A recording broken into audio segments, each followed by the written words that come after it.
Pravljični kotiček z Diano na Timi Kids TV.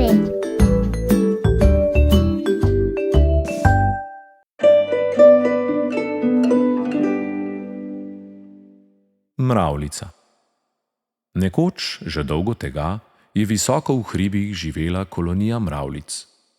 Cele dneve so nabirale hrano, skrbele za jajčeca in gradile mravljišče. Nekega dne pa se je mala mravljica odločila živeti drugače. Zbrala je pogum in prijateljem povedala, da bo potovala po svetu.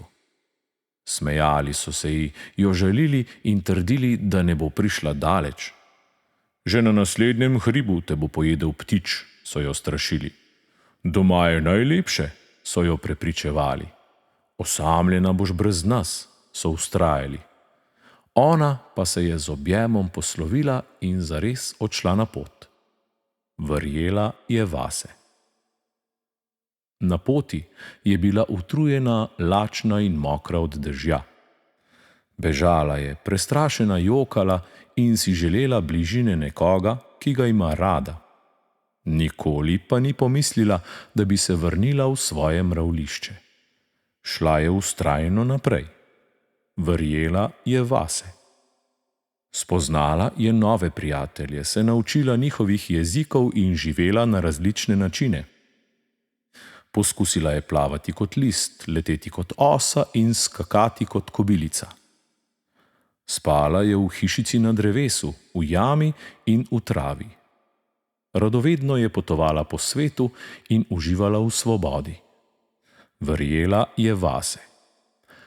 Neke noči ni bila dovolj previdna in je stopila na nekaj svetlikajočega se. Ta čarobna stvar jo je odpeljala po hribu navzdol. Luna je posvetila na čaroben zlatnik in v njem je mravljica zagledala svoj obraz. Njene oči so kazale pogum, telo pa moč. Gledala je svoj odsev in se ni več počutila sama. Podarila si je nasmeh in bolj kot kadarkoli prej verjela vase. Naslednjega dne se ji je zdelo, da je zdaj veliko lažje potovati. Zaradi svetlikanja jo hitro opazijo ptiči, ki se jih je včasih tako bala. S kljunom ponesejo zlatnik, ona pa se le trdno drži zanj. Tako je prečkala reke, ceste, hribe in velikanska polja. Vsakemu se je z nasmehom zahvalila in mu podarila lepe besede.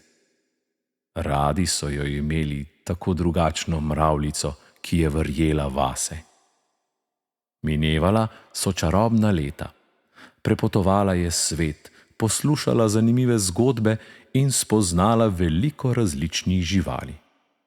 Čuvala je svoj zlatnik in v njem opazovala svoj obraz, ko se je počutila sama. Verjela je, da ima čudežno moč in ga je občudovala. Pravzaprav pa je občudovala sebe in tako kot vedno verjela vase.